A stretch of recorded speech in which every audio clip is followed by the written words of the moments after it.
કચ્છના ગાંધીધામ વિસ્તારમાં રાધિકા જ્વેલર્સ અને તેના ઘર ઉપર નકલી ઈડીના અધિકારીઓ બની ચોરી કરનાર 12 આરોપીઓની ટોળકી પોલીસના હાથે ઝડપાઈ છે।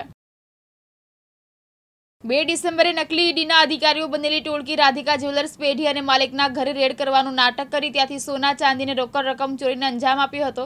કુલ 25,25,225ના સોના ચાંદીના મુદ્દામાલની ચોરી કરવામાં આવી હતી, જેની ફરિયાદ ગાંધીધામ એ ડિવિઝન પોલીસ સ્ટેશનમાં નોંધાઈ હતી। તપાસ અને કાર્યવાહી પૂર્વક જ એલસીબીના પોલીસ ઇન્સ્પેક્ટરની આગેવાની હેઠળ ટીમો બનાવી અને કરવામાં આવી હતી અને ટેકનિકલ સર્વેલન્સ, સીસીટીવી ફૂટેજ અને માનવ સૂત્રના આધારે આરોપીઓની શોધખોળ કરવામાં આવી હતી।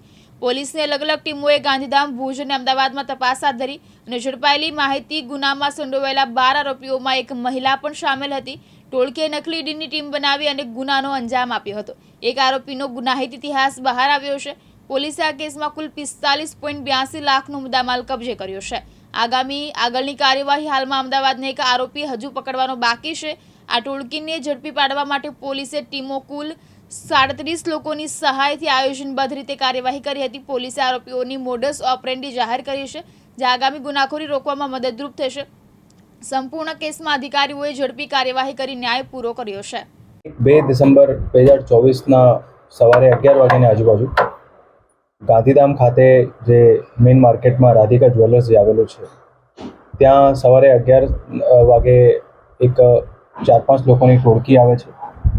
જે ટોળકી પોતાનું પરિચય ઈડીના અધિકારીના રૂપમાં આપે છે અને ત્યાં જ્વેલર્સના અંદર શોરૂમમાં અમુક બાતમીના આધારે સર્ચ કરવાનું ચાલુ કરે એવું આ ટોળકી જે છે ત્યાં માલિકને અને એ લોકો જે બેઠા એમને જણાવે છે। ત્યાં જ્યારે સર્ચ ચાલતું હોય ત્યારે અલગ અલગ વસ્તુઓ, બધી જ્વેલરી, એ લોકોના બધા અલગ અલગ ડોક્યુમેન્ટ્સ ચેક કરી થોડી વાર પછી જે દુકાનના માલિક અને જે લોકો હતા એમને વાત કરીને એ લોકોના ઘરે અમુક બાતમી હોય, ત્યાં પછી દુકાનથી માલિકના ઘરે જઈને ત્યાં આ ટોળકી ત્યાં સર્ચ ચાલુ કરે છે અને ત્યાં અલગ અલગ વસ્તુઓ, એ લોકોના ઘરના જ્વેલરી, કેશ અને બીજા ડોક્યુમેન્ટ્સ વગેરે બધું ત્યાં સર્ચ કરવાનું ચાલુ કરે। ત્યાં થોડી વાર જ્યારે સર્ચ કરે ત્યારે જે ઘરે પહોંચે ત્યારે સાથે એક મહિલા પણ જોડાય છે। મહિલા પણ ત્યાં ઘરમાં સર્ચ કરવાનું ચાલુ કરે। એના પછી થોડી વાર પછી જે માલિક છે એમના પિતરાઈ ભાઈના ઘરે પણ બાજુમાં જે નજીકમાં ઘર છે ત્યાં પણ આ ટોળકી સર્ચ કરવા જાય છે અને એના પછી જે આ માલિક છે એમના રિયલ સગા ભાઈ જે એમનું ઘર છે ત્યાંથી લગભગ થોડો 1 કિલોમીટર 500 મીટર દૂર ત્યાં પણ સર્ચ કરે છે। અને આ બધી વસ્તુ જ્યારે આખી ચાલતી હોય ત્યારે જે એમના ઘરે જ્યારે સર્ચ એ લોકોની બધું નકલી રેડનું બધું ચાલતું હતું ત્યારે જે મહિલા એ લોકોના સાથે જોડાયેલી હતી એ મહિલા જે છે નજર ચૂકવીને એ લોકોના જે જ્વેલરી અને જે આઇટમ્સ હતા એમાંથી રોકડ અને ગોલ્ડના બિસ્કિટ અને અમુક જ્વેલરીના આઇટમ જે છે એ ઝૂંટવી લે છે અને પછી એમને પાસે રાખી દે। આ આખા જે બનાવ બનેલ એ ત્યાં અહીંયા ગાંધીધામ શહેર વિસ્તારમાં સવારે 11થી બપોરે 2 વાગ્યાની આજુબાજુ બનેલ, જેમાં પછી જ્યારે એ લોકો નીકળવાની તૈયારી હતી ત્યારે જેના ઘરે અને જે દુકાને જે સર્ચ કરેલ એમાં એ લોકોને એવું જણાવેલ કે અમારી બાતમી જે છે ખોટી હતી અને અહીંયા અમારે સર્ચ કરવાનું નથી, અમારાથી ગલતી થઈ ગઈ અને કોઈ બીજી જગ્યાએ સર્ચ કરવાનું હતું અને જે માલ અમારે લેવાનો હતો એ મળ્યો નથી। પછી જ્યારે એ લોકો બધા નીકળી જાય છે, જે મેઇન માલિક છે એ બધું પોતાનો સ્ટોક ટેલી કરતા હોય અને જ્યારે સ્ટોક ટેલી કરે ત્યારે એમને ખબર પડે કે અમુક વસ્તુઓ એમને પાસેથી મિસિંગ છે અને પછી જે છે સાંજના સમયમાં એ લોકો એસપી ઓફિસ આવે છે અને અહીંયા જાણ કરે છે કે અમારે ઘરે જે છે અને અમારી દુકાને ઈડીની એક નકલી ટીમ આવેલ હતી અને નકલી અધિકારી બનેલ બધા આવેલા હતા અને એક રેડ ટાઈપનું બધું એક જે છે નાટક કરેલ છે। તાત્કાલિક એલસીબીની ટીમ અને એ ડિવિઝનની ટીમ અલગ અલગ બધી ટીમો બનાવવામાં આવેલ હતી। એમાં 10 જેટલી ટીમો બનાવવામાં આવેલ હતી અને જે પ્રાથમિક સૂચના અને જે જાણકારી ફરિયાદી તરફથી જે આપવામાં આવેલ હતી એના દ્વારા તે દિવસે જ અલગ અલગ ટીમો જે બનાવવામાં આવેલ હતી, જેમાં અમદાવાદ, ભુજ, ગાંધીધામમાં અલગ જગ્યાઓમાં અને કન્ટિન્યુઅસલી 2 દિવસથી પોલીસ દ્વારા આમાં તપાસ ચાલતી હતી।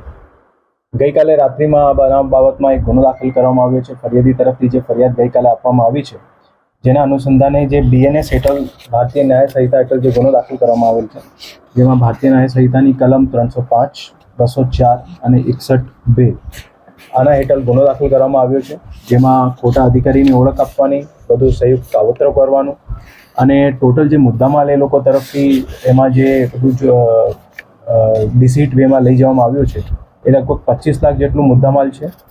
અને આ ઓવરઓલ જે બનાવ બનેલ છે એમાં અત્યાર સુધી 12 આરોપી પોલીસ દ્વારા પકડવામાં આવેલ છે, જેમાં એક મહિલા છે અને 11 પુરુષ છે. એ અલગ અલગ આરોપીઓનું બધાનું અલગ અલગ રોલ હતું. જે ખોટા ઈડીનું અધિકારી બનેલ હતું એમનું નામ શૈલેન્દ્ર દેસાઈ છે, જે અમદાવાદનું રહેવાસી છે અને એ પોતે અમદાવાદમાં રેલવે ડીઆરએમની ઓફિસમાં ટ્રાન્સલેટર તરીકે કામ કરે છે. પછી જે મહિલા છે નિશા મહેતા, એ ત્યાં એક અમદાવાદમાં ફાઇનાન્સની ઓફિસમાં કામ કરે છે. અહીંયાની જે લોકો જેમને ટીપ આપવામાં આવેલ હતા એ અહીંયા ગાંધીધામ અને ભુજના લોકો છે. અને પ્રાથમિક રીતે એવું જાણવા મળેલ છે કે જેના જ્વેલરીની દુકાનમાં રેડ થઈ છે ત્યાં આજે નકલી રેડનું જે બધું કાવતરું થયો એમના જગ્યા ઉપર થોડા વર્ષો પહેલાં આઈટીની રેડ થયેલ હતી અને એના આધારે એ લોકોને અમુક લોકોને ખબર હતી ને આના આધારે બધું પ્લાનિંગ કરવામાં આવ્યું છે. આ આખા બનાવમાં એલસીબી, એ ડિવિઝન, ડીવાયએસપી અંજાર અને પ્રોબેશનર આઈપીએસ એ બધા સાથે મળીને અલગ અલગ 10 ટીમો જેટલી બનાવવામાં આવેલ હતી અને અલગ અલગ આરોપીઓને અલગ અલગ જગ્યાએથી તાત્કાલિક એમાં ડિટેન કરીને પછી એની ઇન્ટ્રોગેશન કરવામાં આવેલી છે. અને જેટલું મુદ્દામાલ હતું બધું મુદ્દામાલ એમાં રિકવર કરવામાં આવ્યું છે, રોકડ સહિત. અને અત્યારે જે આરોપીને પકડવામાં આવેલા છે એમની આગળની તપાસ પોલીસ દ્વારા ચાલુ છે. અત્યારે એ લોકોની તપાસ ચાલુ છે કે જૂના અગર કોઈ જગ્યાએ લોકો કાવતરું કરેલ હોય અને એવી નકલી રેડ બીજી પણ કોઈ જગ્યાએ કરેલ હોય અને રિમાન્ડમાં પણ જે છે આ બાબતની એ લોકોની તપાસ કરવામાં આવશે. સર, કેટલા દિવસથી આ લોકો આવી રીતે ગાંધીધામમાં છે? એ લોકો 2 તારીખે ને આજુબાજુ લગભગ અહીંયા બધા અલગ અલગ રીતે મળીને આવેલા છે અને તે દિવસે જ આ બનાવને અંજામ આપે છે. અને તે દિવસે સાંજે જે છે ફરિયાદી તરફથી પોલીસને આ બાબતની જાહેરાત આપવામાં આવેલી છે. સર, ગ્રુપ પાછળ સૌથી મોટો વાત શું હોવાનું સામે આવ્યું છે?